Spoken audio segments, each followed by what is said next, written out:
Honorable Madam Speaker, I wish to thank Honorable Member for the question and also welcome this opportunity to update this Honorable House on the Fiji National Organic Policy 2026 to 2030. This policy is both timely and strategic, responding directly to the challenges our nation is facing, and that includes rising fuel and input cost, vulnerability to climate change, heavy reliance on imports, and increased cost of living for Fijian households. It focuses on strengthening national resilience through agriculture. Honorable Madam Speaker, in recent years, the rising cost of imported fertilizer, agrochemical, and fuel-intensive inputs have translated into higher production costs, increased food prices, and have placed added pressure on farmers' income. Our agriculture sector remains highly exposed to external shocks because we rely on imported inputs. When prices rise globally, Fiji pays the prices locally. Madam Deputy Speaker, the government strongly believes that food security begins with self-reliance and organic agriculture. Organic farming reduces dependency on imported fertilizer and chemicals, promotes local production of organic fertilizers and soil inputs, it lowers farm input costs, and over time enhances soil health and climate resilience. And it opens access to premium domestic and export markets. The National Organic Policy, therefore, is not just an agriculture policy, it is an economic resilient policy, an environmental policy, and a public health policy. Madam Deputy Speaker, we are not starting from scratch. We already have a strong and steady growing organic foundation. Nearly 25,000 hectares of our land have already been certified as organic. We have more than 400 certified producers leading the way, and our organic turmeric, ginger, coconut oil, and angona are already becoming household names in premium markets overseas.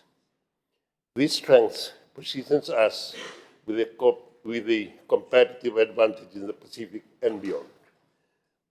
Madam Deputy Speaker, the National Organic Policy 2026-2030 builds on earlier work undertaken since 2018 and has been fully updated and aligned with the Fijian National Development Plan, the non-sugar agriculture sector policy, the Ministry of Agriculture and Waterways Strategic Development Plan, and the Climate Change Act of 2021.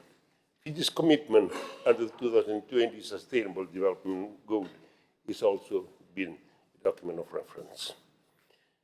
The policy is guided by 5 national objectives. 1, scaling our production. We are focusing on small holders, our women, and our youth.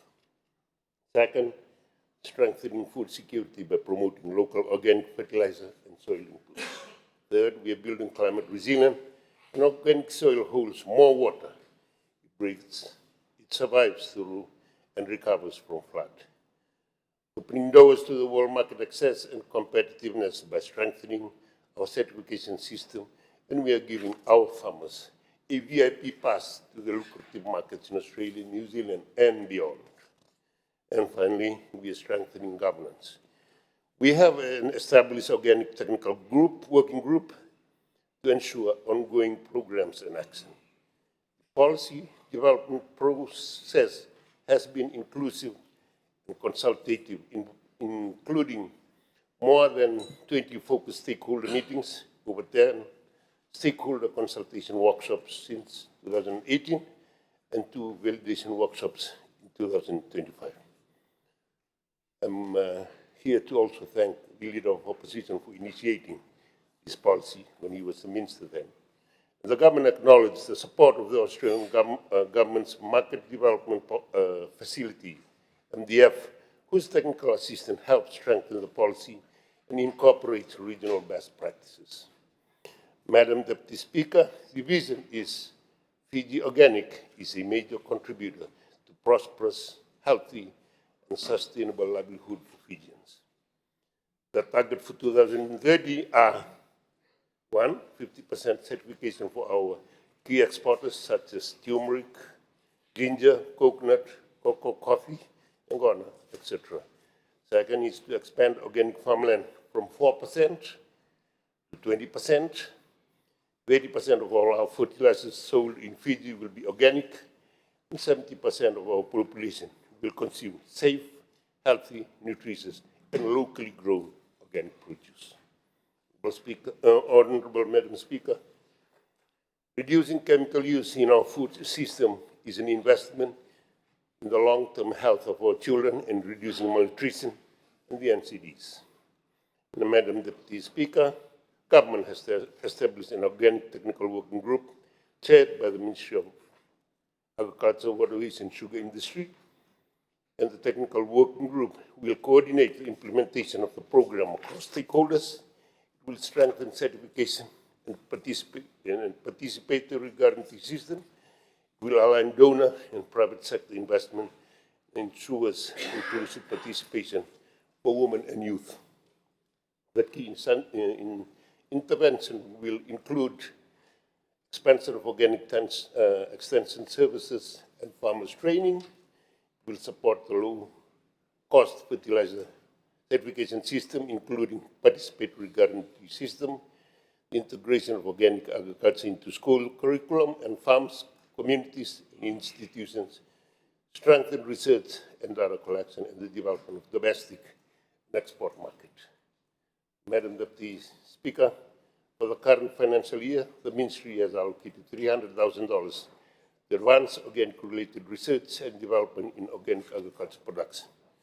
And the current intervention includes development and free distribution of bacterium culture, production of compost and organic fertilizer, supply more than 300 tons of organic fertilizer to our farmers nationwide, the extension of certified organic land to rural land use planning and geographical information system, integration of organic principles into climate-smart agriculture, establishment of organic learning farms, and the support for Pacific Organic Standard and participatory guarantee system certification. Madam Deputy Speaker, the policy will be implemented through a multi-stakeholder mechanism involving government, ministries, statutory bodies, farmers' organizations, the private sector, civil society, and development partners. In a time of global uncertainty, this government chooses resilience over dependency, local solutions over imported vulnerability, and long-term national interest over short-term fixes. Madam Deputy Speaker, I will conclude by saying that this land is not ours.